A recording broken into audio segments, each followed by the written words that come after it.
Hello everyone, welcome to our YouTube channel where we share daily online tips and hacks. And today I'm going to show you how to find TikTok videos that you have already seen.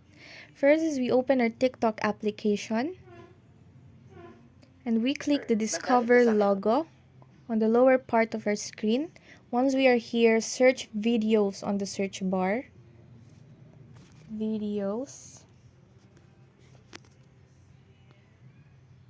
And click videos again under the search bar on the third option.